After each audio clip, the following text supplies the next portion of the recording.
এই শোনো না গো, ফেসবুকে গিয়ে আমাদের এমবি ডায়েরি পেজটি লাইক করে বেল বাটনে ক্লিক করে আসো না প্লিজ। যে যেমন সে নাকি তেমনই পায়, এইটা সব সময় সত্যি হয় না। যদি হতো তাহলে প্রতারক বেঈমানরা কখনো ভালো থাকতে পারতো না, অথচ দিন শেষে তারাই হ্যাপি। যে মানুষটা কখনো কাউকে আঘাত দেয়নি, কখনো কারোর সাথে প্রতারণা করেনি, কখনো কারো বিশ্বাসের অমর্যাদা করেনি, কখনো কারোর সাথে বেঈমানি করেনি, সেই মানুষটাকেই সব কষ্টে থাকতে দেখা যায়। দিন শেষে তার পাশে কেউ থাকে না। যে ছেলেটা কখনো কোনো মেয়েকে ঠকায়নি, যে মেয়ের সাথে তার বাজে সম্পর্কও ছিল না, অথচ দেখা যায় সেই ছেলেটাই কোনো এক বেঈমানের কাছে ভীষণভাবে প্রতারিত হয়ে আছে, ভীষণভাবে ঠকে আছে, যা সে কাউকে বলতেও পারে না।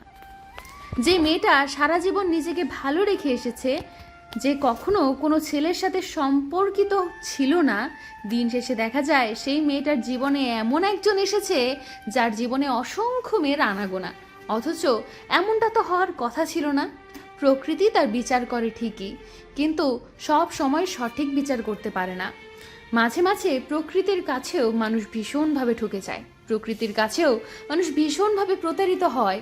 মানুষের কাছে হেরে গেলে উঠে দাঁড়ানো যায়, প্রকৃতির কাছে হেরে গেলে সেই সুযোগও নেই। জীবনটা লটারির মতো একটা ভাগ্যের খেলা। ভাগ্য ভালো হলে তুমি যতই খারাপ হও না কেন, পুরো দুনিয়াটাই তোমার। ভাগ্য খারাপ হলে তুমি যতই সৎ থাকো না কেন, ভাগ্যের কাছে তুমি হেরে যাবে। অন্যায়ের বিচার হয়, ভাগ্যের কোনো বিচার নেই। খেয়াল করলে দেখবে যার কাছে দেবার মতো কিছুই নেই, যে অনেক আগেই নিঃস্ব হয়ে গেছে, সেই পরিপূর্ণ কাউকে পেয়েছে। অপরদিকে যে মানুষটা পুরোটাই পরিপূর্ণ দিয়ে গোছানো, সে এমন কাউকে পায় যার দেওয়ার মতো কিছুই নেই। অর্থাৎ কেউ শূন্য হয়েও পুরোটা পায়, কেউ পরিপূর্ণ হয়েও কিছুই পায় না। তোমার দাও অধিক আঘাত পেয়েও যে মানুষটা নিজেকে চুপ রাখে, তাকে দুর্বল ভেবো না। মনে রেখো, যে নদীর গভীরতা যত বেশি, তার বয়ে যাওয়ার শব্দ তত কম। চুপ করে থাকা মানুষটার নীরবতাকে ভীতু ভেবো না। ক্ষমতাবান মানুষ কখনো কথায় কথায় হুমকি দেয় না, বরং তার সাহসিকতা কাজের মাধ্যমে প্রমাণ দেয়। কথায় কথায় সেই মানুষটাই হুমকি দেয় যার কাজের চেয়ে কথার জোর বেশি।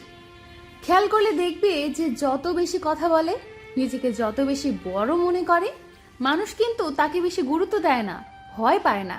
মানুষ তাকে নিয়েই বেশি চিন্তিত থাকে, যে চুপ করে থাকে। মানুষ তাকেই গুরুত্ব দেয় যার অল্প কথার দাম অনেক বেশি, যে বলে কম করে বেশি। জীবনে সব থেকে বড় আঘাত পেলেও নিজেকে শক্ত রাখতে শেখো। পরিস্থিতি যতই কঠিন হোক না কেন, ভেঙে পড়লে মানুষ আরো দুর্বলতার সুযোগ নেয়। নিজেকে যত বেশি শক্ত রাখা যায়, মানসিকভাবে জীবনে ততই ম্যাচুরিটি হওয়া যায়।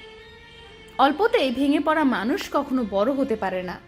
নদীর দুপার না ভাঙলে যেমন নদী বড় হয় না, তেমনিভাবে অধিক আঘাত সহ্য করতে না পারলেও জীবনে বড় হওয়া যায় না। অধিক ম্যাচুরিটি পূর্ণ একজন মানুষ জীবনে অধিক আঘাত সহ্য করেছে। শরীরের আঘাত মানুষকে ব্যথা দেয়, মনের আঘাত মানুষকে শক্ত করে।